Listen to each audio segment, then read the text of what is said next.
जितने ही आतंकवादी हैं, जितने भी आतंकवादी हैं, सबके सब पढ़े लिखे रहते हैं।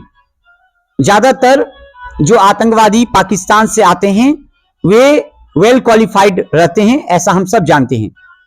लेकिन पढ़े लिखे होने के वजह से भी उनको विवेक नहीं जगता है कि अपने विद्या को किस दिशा में प्रयोग करें। और यह विवेक क्यों नहीं जगता है? क्योंकि वो स्कूल में जाकर के किताबिक रूप से जानकारी तो ले लिए किताब से, लेकिन जानकारी लेने के बाद भी उनका विवेक नहीं जगा। क्यों? तो विद्यालय में, स्कूल में उन्हें विवेक नहीं सिखाया गया। हमारे गुरुकुल में पहले विवेक सिखाया जाता था, बच्चे के अंदर विवेक होता था, कैसे बात करें, कैसे आपका व्यवहार होना चाहिए, किस जगह पर आपको रुकना चाहिए, किस जगह पर उठना और बैठना चाहिए। आतंकवादी के अंदर यह संस्कार नहीं जगता है। क्यों? तो वे गुरुकुल में नहीं पढ़ते हैं। यदि भारत में फिर से गुरुकुल आरंभ हो जाए तो बच्चों के अंदर संस्कार बढ़ना शुरू हो जाएगा।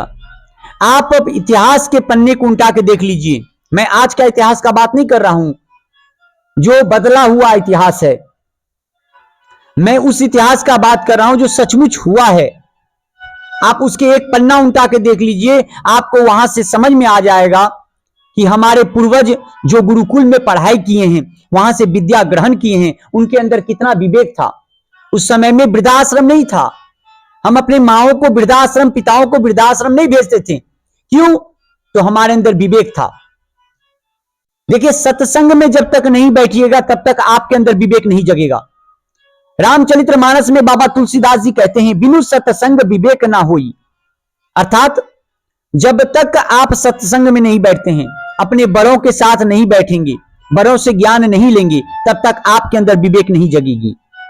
और विवेक नहीं जगे, आपने स्कूल गए, विद्या हासिल किए, लेकिन आपके अंदर यह चेतना नहीं जगी कि अपने विद्या को आप किस दिशा में लेके जाएंगे। आप व्यक्तियों को मारते हैं और कहते हैं कि यह काम मैं किसके लिए कर रहा हूं?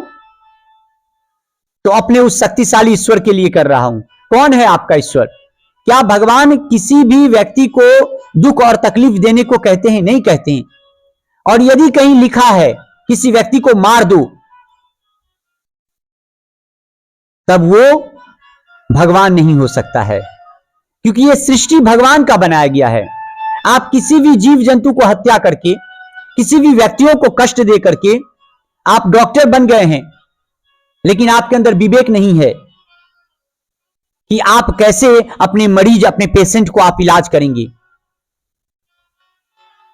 आप बंदूक रखते हैं, आप देश को खतरा कर रहे हैं, देश को और ज्यादा दुख दे रहे हैं, तकलीफ दे रहे हैं, और आप कहते हैं कि आप इस देश के वासी हैं। कभी नहीं। आप इस देश के वासी हो ही नहीं सकते हैं, आप भारतीय हो ही नहीं सकते हैं, क्योंकि हमारा भारत कहता है कि व्यक्ति के अंदर जब विवेक जगता है तो व्यक्ति दूसरे को भी अपना समझते हैं। यह व्यक्ति के विचार है। आपको पता होना चाहिए कि गांव और शहर में फर्क क्या है। देखिए, गांव में गौ माता को घर में रखा जाता है और कुत्तों को बाहर में रखा जाता है, लेकिन शहर में कुत्तों को घर में रखा जाता है और गौ माता रास्ता में भटक रही है, घूम रही है। कुत्ते और गौ माता में एक अंतर है। आप जानते हैं अंतर क्या है? जब एक कुत्ता अपने मोहल्ला को छोड़ करके किसी अन्य मोहल्ला में पहुंच जाए तो वहां के कुत्ते सभी आकर के इस कुत्ते को झांव झांव भाव भाव करके तकलीफ देते हैं। वहीं गौ माता जब एक एरिया से दूसरे एरिया, दूसरे मोहल्ला में जाते हैं और वो अपने जगह और अपने स्थान को भूल जाते हैं, तो अन्य गौ माता जो हैं उनके जी से चाट करके उनको कहते हैं, बहन तू चिंता मत कर, कुछ देरी बाद आपके पालन करने वाले व्यक्ति आपको आएंगे और आपको यहां से लेके जाएंगे। मनुष्य का भी यही विचार है।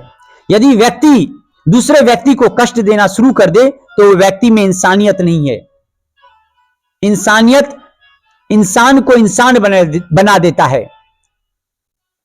मुश्किल हर काम को आराम बना देता है।